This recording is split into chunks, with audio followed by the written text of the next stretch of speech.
under center, takes the snap, stretch play to Hammonds. He's got speed, 45 across midfield, 40, 30, puts on the speed to the 20, 10, one man to beat, dives for the end zone.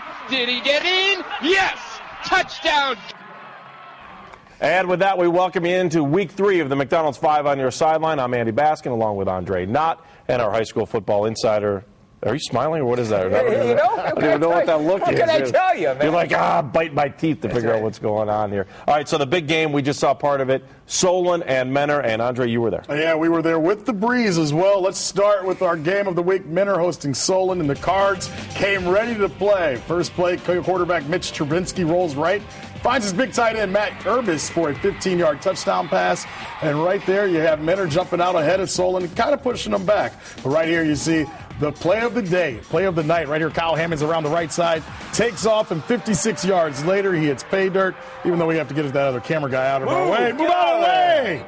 And right there, but really it became a defensive battle. Right here, Menor ended up forcing 3 fumbles and an interception in the first half. And Breeze, they led 14-7 at the half. And then the second half, though, it was all comments. His quarterback, Chris Humphrey, had accounted for 200 yards passing and rushing. He had the knockout blow as he had a 77-yard pick six, and Solon improved to 3-0. Despite Hammonds, the big-time running back, missing most of the second half with a rib injury, Solon wins 31-21.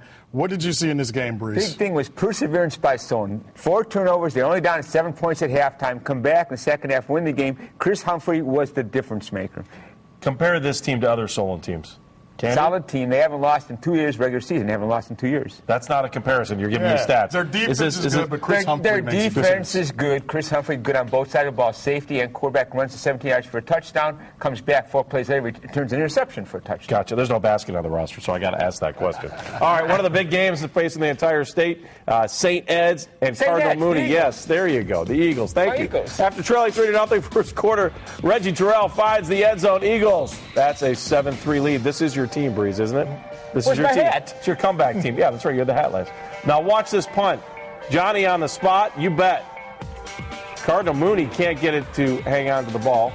I can't really get it out of my mouth to say it. But St. Ed's gets the recovery. That's big because Terrell would score again from 2 yards out.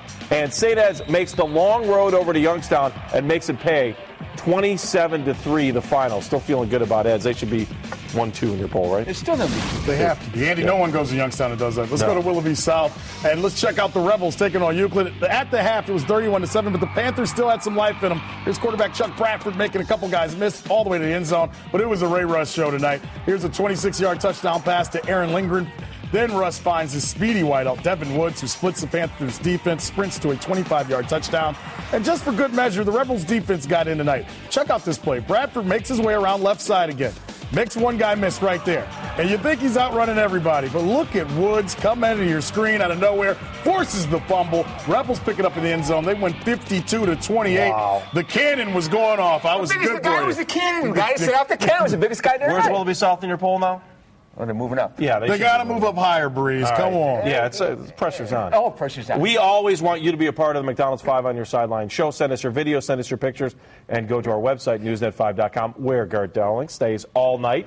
He checks things out. He makes sure that your video gets on the air. Garrett, what do we get tonight? Yeah, Andy, again, schools for sending us video. Great highlights coming in tonight. Let's start out with Rocky River. This video comes to us from Mrs. Garver's broadcasting class. The Pirates hosted Westlake. Pick up the action early on. Zach Ellis burns everyone en route to a touchdown. That put the Pirates up 7-0, but it was all Westlake from there. Later in the first half, there was a nice pitch and catch from Mike Masad to Alex Wargo. That gave Westlake the lead, and they go on to win this one 22-7. Our next stop is Twinsburg. Thanks to Mark, Nick, and Emily for this video. The Tigers welcomed Aurora to town. The talented quarterback Aaron Macer for the Tigers. He takes it up the middle for a 55-yard touchdown.